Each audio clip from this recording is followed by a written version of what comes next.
Action speaks louder than words. Yan ang mensahe ng publiko sa ICI sa pag-iimbestiga nito sa flood control scandal. Nagbabalik si Ivy Reyes para sa detalye.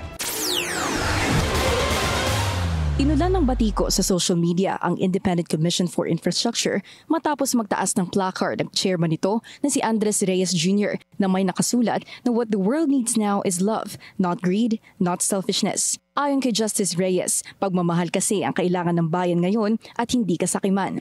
We need to love our country. We need to love our countrymen. We need to love one another. Kung may extra pera kayo, tulungan niyo mahirap. Kung may extra, tulungan niyo. Kung may time kayo, tulungan ng gobyerno. Kailangan pag-ibig. Ayon naman sa mga netizen, hustisya ang kailangan ng tao. Magdadalawang buwan na ang ICI sa susunod na linggo, ang brainchild ng Pangulo para tugunan ang katiwalian sa flood control projects. Ngayong araw, naghain na ng pang-apat na referral ang ICI sa Ombudsman para imbestigahan ang mga opisyal sa likod ng 95 million pesos slope protection structure sa Bocaue, Bulacan. Isang joint venture project ito ng top-notch catalyst builders ng isang nagngangalang Alan Payawal at Beam Team Developer Specialist.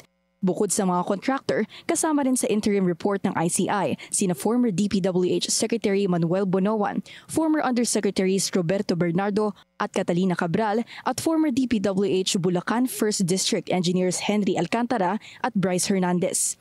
April 2024, nakuha ng top-notch ang proyektong ito sa Barangay Bambang. By July 2024 o sa loob ng halos 4 na buwan, 51% na ang nakumpleto ayon sa accomplishment statement ng kumpanya na aprobado mula sa project engineer hanggang kay Alcantara. Nabayaran ng contractor pero sa pinakahuling accomplishment statement ng proyekto nitong Enero, walang approval at pirma ni Hernandez at Alcantara ang report ng top-notch.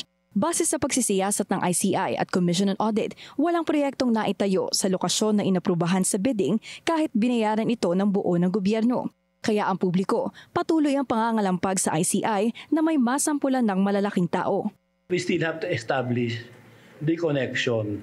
Hindi naman pwede may agawin yung DPWS na walang nagbigay ng kontrata o project referral So we just have to look sino nag-refer na official ng DBF o official ng Congress o official ng Senate.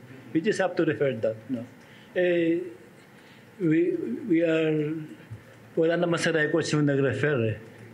Wala naman nakalagay sa DPWS na referred by this person. So we have to go through other means to extract that information.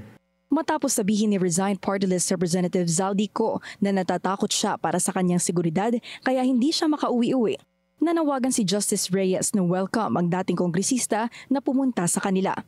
Para sa netizens, tila nagiging theatrical ang ICI. Hindi raw placard ang kailangang makita ng mga tao, pero pangalan ng mga mananagot sa tinaguri ang pinakamalaking katiwalian sa bansa, lalo na ngayon na sunod-sunod na bagyo ang humahampas sa mga Pilipino. Para sa Agenda, Ivy Reyes, Billionaire News Channel.